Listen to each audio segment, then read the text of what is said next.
Lift বন্ধ, এদিক দিয়ে নামতেছি। আর এটা আমার MT-15-এর চাবি, যেই বাইকটার পেপারস হচ্ছে কালকে হারায় গেছে।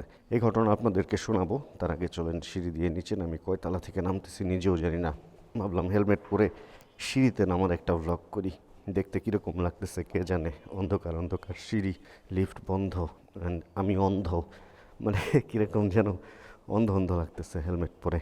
ঘটনা যেটা হয়েছে, আপনাদেরকে আমি এখন যে ভিডিওটা দেখাবো, এই ভিডিওটা হচ্ছে কালকে MT-15-এর বাইকের যখন পেপার সারা যায় তারপরের, এবং তখন আমি অন্য বাইকে ছিলাম আর আমি ছিলাম মাওয়াতে, মাওয়া পদ্মা ব্রিজে।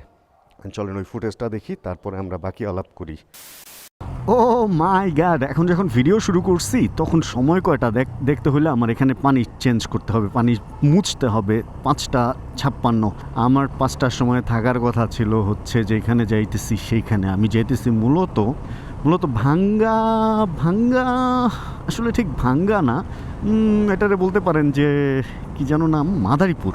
হ্যাঁ, মাদারীপুর রওনা হয়েছিলাম। ঘটনা বেশ কিছু বাজে বাজে ঘটনা ঘটছে। এখন আমরা পদ্মা ব্রিজ পার হব এবং বাজে বাজে ঘটনাগুলো শুনবো। ফার্স্ট অফ অল হচ্ছে আমার এই বাইক নিয়ে আজকে বের হওয়ার কোনো কথাই ছিল না, কারণ এই বাইক আমি লংয়ে খুব একটা এরকম ফাস্ট, ধরেন যেটা আমার খুব অল্প সময়ে কাজ সারতে হবে ওরকম কাজে আমি এই বাইকটা বের করি না। যেটা হচ্ছে আমি MT-15 নিয়ে বেরোইছি, সেই জিগজ্যাগ করতে করতে বেরোইছি। বাট MT-15-এর যেই সেই পেপারসটা আমি আমার ডান পকেটে রাখছি, তাও আবার আমার মোবাইল ফোনের সাথে। এখন এর মধ্যে আমি আবার একটা চাকু অর্ডার করছিলাম, আর আমার সেই চাকুটা যে অর্ডার করছি, ও মাই গড কি সুন্দর চাকুটা অর্ডার করছি। ওরা আবার ফোন দিচ্ছে যে ভাইয়া এটা কি পাঠাবো? আমি বললাম হ্যাঁ আজকে পাঠাবেন? বলে না আজকে না কালকে। আমি বলি ওকে তাহলে পাঠায় দেন, আমি কালকে রিসিভ করতে পারবো। অ্যান্ড এইখানের ওয়েদার দেখে কোনোভাবে এই রাস্তাঘাট এগুলো দেখে বোঝার উপায় নাই যে এলাকায় বৃষ্টি হয়েছে বা কিছু। বাট আমার প্যান্ট শার্ট বাইক সব কিছু ভেজা ভেজা, মানে চুপচুপা ভেজা। অ্যান্ড এমন স্পিডের বৃষ্টি, মানে মনে হচ্ছিল যে বুলেট আমার হাতে পায়ে বুকে ঝাঁঝরা করে দিতেছে।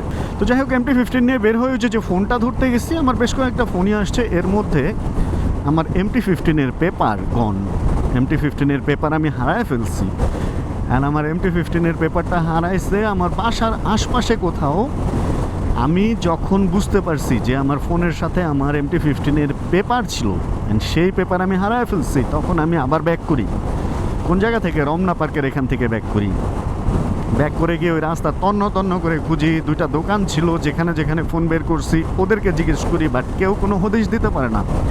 এটার পেছনে কারণ কি জানেন? দেখেন, আমার ওটার মধ্যে স্মার্ট কার্ড ছিল প্লাস ট্যাক্স টোকেন ছিল। And smart card, tax token, এই দুইটার মধ্যে যদি স্মার্ট কার্ডটা কেউ একটু খুলে দেখে তাহলে আমার ফোন নাম্বারটা পাবে। যদি তার ইচ্ছা থাকে আমার এই পেপারগুলো আমাকে দিয়ে দেয়া, তাহলে সে চাইলেই দিতে পারে। কিন্তু কেন ফোন আসে নাই? কারণ হচ্ছে ওটার মধ্যে আমার কিছু 500 টাকার নোটও থাকে। এই হলো ব্যাপার এক। আর সেকেন্ড হচ্ছে আমার ওই পাউচ যেটার মধ্যে আমি রাখি, ওটা বেশ স্মার্ট। এটা বাইকার্স ওশান ওরা গিফট করছিল। অ্যান্ড খুবই সুন্দর একটা জিনিস, আমার অনেক পছন্দের। আমি একদম এই ভ্লগিং বাইকিংয়ের শুরু থেকে এই পর্যন্ত এই মালটা আমি ব্যবহার করতেছি। অ্যান্ড কী হলো তাতে? আমার লসের মধ্যে লস, আমার বাইকের কাগজ গেল।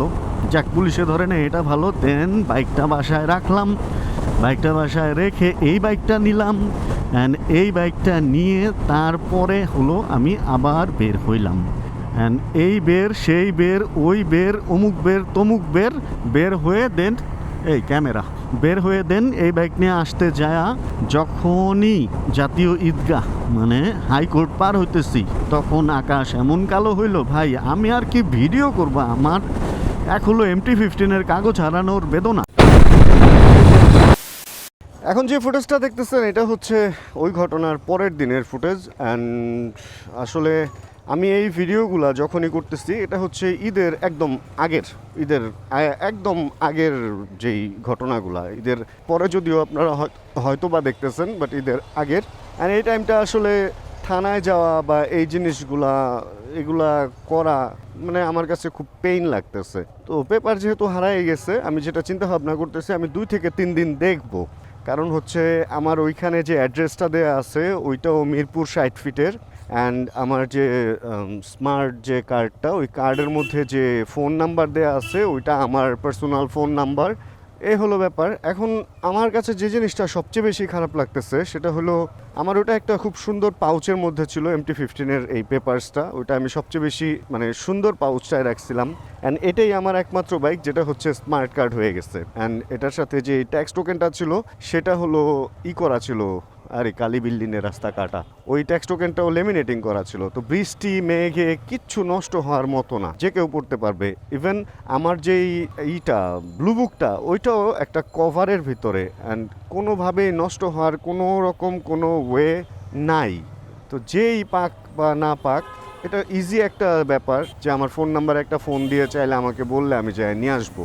এই সহজ জিনিসটাকে কমপ্লেক্স করা হইতেছে, মানে যে পাইছে সে কি লোভে এটা রাইখা দিছে বা কেন কি আমি বুঝতেছি না। রাস্তার মধ্যে এরকম একটা ব্যাগ পরে থাকলে মানুষ ধরবে, দেখবে, বা কারো ইম্পর্টেন্ট কিছু কিনা দেখবে, এটা একটা নর্মাল ব্যাপার, তাই না? আমি এরকম পাসপোর্ট পাইছি, পৌঁছায় দেওয়ার চেষ্টা করছি। আমি এরকম মানি ব্যাগ বাই যেগুলাই পাইছি আমি চেষ্টা করছি আশপাশের কোনো দোকানে উঠায় দেওয়ার, যে যাতে এটার মেইন যে মালিক সে যাতে এটা পায়। কিন্তু আসলে আমার এই জিনিসটা আজকে একটা দিন চলে গেছে, এখনো পর্যন্ত কারো হাতে পড়লো না। এটা আমার কাছে না খুবই অস্বাভাবিক এবং অবাক করা একটা ব্যাপার লাগছে, যে আসলে আমরা কতটুকু একজন আরেকজনকে হেল্প করতে চাই না, কতটুকু আসলে এই ব্যাপারটা আমরা কেয়ারলেস বা আমরা আসলে হেল্পলেস, এই সিম্পল একটা জিনিস। তো যাই হোক, এটা কিভাবে তুলতে হয় এই পেপারস আমি জানি না, যদিও খুব একটা কঠিন প্রসেস না, আবার খুব একটা সহজ প্রসেসও না, যদি আপনার লোকজন না থাকে। জানেনই তো আসলে বাংলাদেশের এই সরকারি কাজগুলা কীরকম কি, তো খুব একটা সহজ হবে না, এটা আমিও জানি। ফার্স্ট অফ অল হচ্ছে আমাকে আজকে একটা জিডি করতে হবে থানায় গিয়ে। এখন এটা কোন থানার আন্ডারে, এটা আবার আরেক ফাপড় আছে, মিরপুরে অনেকগুলা থানা। তো সেই জিডি করার পরে গিয়ে ওই জিডি কপি বিআরটিএতে একটা অ্যাপ্লাই করতে হবে, জিডি কপি সহ। এরপরে হয়তো ওরা আমাকে আবার অ্যাকনোলেজমেন্ট স্লিপ দিবে একটা, দেন ওইটার একটা ডেট থাকবে। ওই ডেটের পরে যদি স্মার্ট কার্ড হয় তাহলে ভালো, আর যদি না হয় তাহলে হচ্ছে আবার আমাকে স্মার্ট কার্ডের জন্য ডেট বাড়াইতে হবে। এরপরে হচ্ছে আমাকে আবার ট্যাক্স টোকেন করাইতে হবে। এই বাইকের বয়স অলমোস্ট 2 ইয়ার্স হয়ে গেল, ট্যাক্স টোকেনের মেয়াদও প্রায় শেষ হয়ে যাবে মনে হয় সামনের মাসে। ওইটা নিয়ে সমস্যা নেই, ট্যাক্স টোকেন আবার তো করতাম এমনিতেও, বাট ওটা উঠাইতে হয়তো 300 টাকার মতো লাগবে বা কিছু। তো টাকা পয়সাও খরচের ব্যাপার আছে, ঝামেলার ব্যাপার আছে, সব কিছুই আমার পোহাইতে হবে, যেহেতু ভুলটা আমার, যেহেতু আমি জিনিসটা হারায় ফেলছি। আমি এই ঘটনা থেকে আসলে কি শিক্ষা পাইলাম জানেন ভাই? বড় একটা শিক্ষা পাইছি যে আসলে এই দেশে কেউ কাউকে না হেল্প করবে না। আপনি আপনার জিনিসটা যদি নিজেরটা নিজে দেখে না রাখেন, আপনার জিনিসটা খাওয়ার জন্য, মানে সেটা যদি আলকাতরাও হয়, ওটা খাওয়ার জন্য 101টা মানুষ, না না না ভাইয়া বাইক, আচ্ছা যেটা বলতেছিলাম, যদি আপনি আলকাতরাও ফেলে রাখেন, সেই আলকাতরাটাও কেউ না কেউ তুলে নিয়ে যাবে, ওইটাও থাকবে না, মানে নিয়ে যাবে। যেই জিনিসটা মানে মেইন কথা সেটা হচ্ছে আপনার যে কোনো জিনিস যদি আপনি ফেলে রাখেন ভাই, ওইটা হারাবে, মানে নিজেরটা নিজে যদি দেখে না রাখেন ওইটা হারাবেই। আর আমি একটু ক্রিসেন্টে খোঁজ নেই, যেহেতু ইয়ামাহার কাগজ, তো ওনাদেরও একটু বলে যাই যদি কেউ এখানে দিয়ে যায় বা এরকম কেউ যোগাযোগ করে যাতে ওই কাগজটা আমাকে দেয়। ক্রিসেন্টে খবর নিলাম কিন্তু কোনো আপডেট নাই, ক্রিসেন্টের ওইখানেও কেউ এরকম আসে নাই। তারপর খবর টবর নিয়ে হচ্ছে উপরে আসলাম, জিমে ঢুকছিলাম, জিম টিম করলাম, এবার আবার বের হবো। মনটাই খারাপ হয়ে গেলাম, ভাবছি যে ক্রিসেন্টটা হয়তো কেউ দিয়ে গেছে বা এরকম কিছু হইতে পারে। তারপর আমি আরও 2 দিন ওয়েট করবো, পুরো ঈদের গ্যাপটা, এর মধ্যে যদি পাওয়া যায় তাহলে তো ভালো, না পাওয়া গেলে কীভাবে তুলি এগুলো অবশ্যই আপনাদের সাথে শেয়ার করব। এখন চলেন আবার হেলমেটে ফেরত যাই।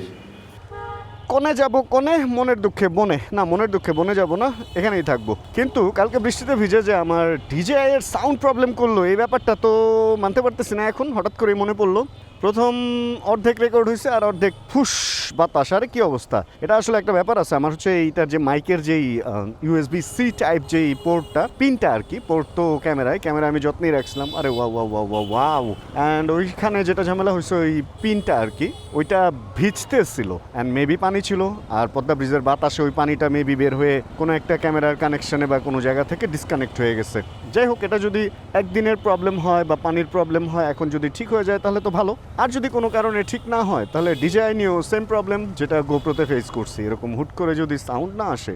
তারপরেও ভালো যে ডিজেআই এখানে মানে ক্যামেরার মধ্যে আমি উপর থেকে দেখতে পারি যে সাউন্ড রেকর্ড কতটুকু হচ্ছে বা লেভেলটা কি, এটা ভালো। এখান থেকে হয়তো মাঝে মধ্যে আমি চেক করে বুঝতে পারবো যে আসলে সাউন্ড কতটুকু কি রেকর্ড হচ্ছে। কিন্তু গোপ্রোতে এই সুবিধাগুলো ছিল না আসলে এই জন্য ডিজিআই অ্যান্ড গোপ্রোর মধ্যে মানে গোপ্রো সাউন্ড এত ভালো, রেজুলেশন নট ব্যাড, ডিজিআইয়ের কালার একটু ডিফারেন্ট অ্যান্ড সাউন্ড অত ভালো না, তারপরেও ডিজিআই কিন্তু এখন মার্কেটটাকে ধরে ফেলছে, নট অনলি অ্যাকশন ক্যামেরায়, অন্যান্য প্রোডাক্ট দিয়েও ডিজিআই মার্কেট ভালোই ধরে ফেলছে। যাই হোক, আজকের ভিডিও থেকে তাহলে আমরা এখানে বিদায় নিয়ে নিচ্ছি। হোপ রাখতেছি এই ভিডিওটা আপনাদের ভালো লাগছে। যদি ভিডিও ভালো লাগে ছোটো করে একটা লাইক দিয়ে দিন, চ্যানেলে যদি নতুন হন প্লিজ সাবস্ক্রাইব করে আমাদের ফ্যামিলি মেম্বার হয়ে যান, জানাবেন কে কোন জায়গা থেকে ভিডিও দেখছেন। আর যতক্ষণ পরবর্তী ভিডিও নিয়ে আমি না আসতেছি ততক্ষণ ইনশাআল্লাহ আমরা থাকবো ভালো, আমরা থাকবো সুস্থ এবং করতে থাকবো চিল ইনশাআল্লাহ। ও ও ও ও chill bro. Check the mic and make sure it sound right, boys.